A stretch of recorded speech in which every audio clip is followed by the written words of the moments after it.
While Canon's EOS M mirrorless system may have met its demise, one of its cameras is receiving a new life as it is revived and reimagined as a fresh addition to the ongoing EOS R series, the Canon EOS R100. But as we look more and more into this camera, we wonder is it actually the revival or a camera made from old scrap parts? Let's find out.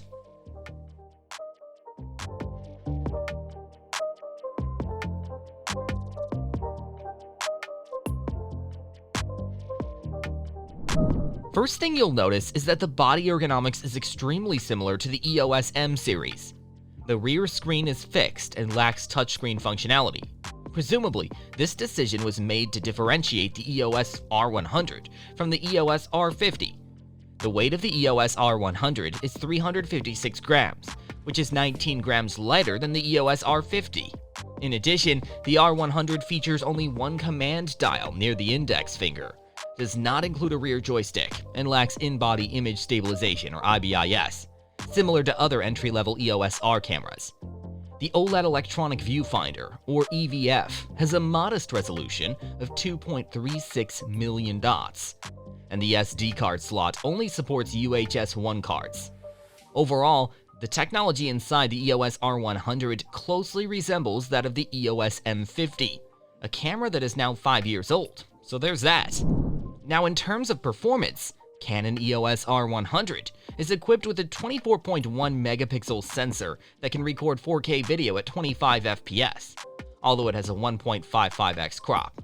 However, if we compare these specifications to the EOS R50, it becomes apparent that the R100 lacks certain features, like slow motion video is limited to 720p resolution at a maximum of 120 FPS. These specifications are quite outdated, as they match those of the EOS M50. On the bright side, the R100 does offer vertical video capture and a feature called Hybrid Auto Mode, which records 2 to 4 seconds of video before capturing a still shot and automatically combines them into a time-lapse video. Another notable feature is the use of a single rear curtain mechanical shutter, meaning the camera doesn't open a mechanical shutter to start an exposure, but closes one to end it. However, the continuous shooting speed is limited to 3.5 frames per second with continuous autofocus, or 6.5 frames per second with single autofocus. In comparison, the EOS R50 can shoot up to 12 frames per second. Overall, we don't see the EOS R100 offering any significant new advancements. It's just the backdated basic updates. Although this camera evokes a sense of nostalgia and boasts an autofocus system that surpasses anything available during its era, it falls short by omitting essential features that have become standard in the industry. The absence of an articulating screen and other commonly expected functionalities will likely be a deal breaker for many users.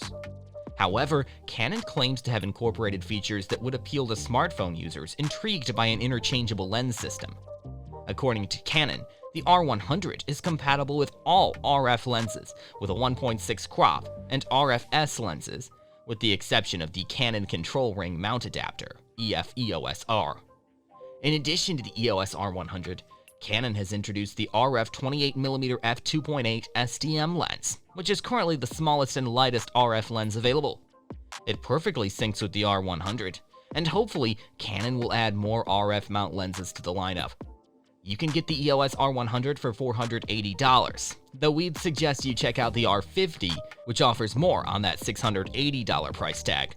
Trust us when we say an extra $200 is worth every penny. So what do you think?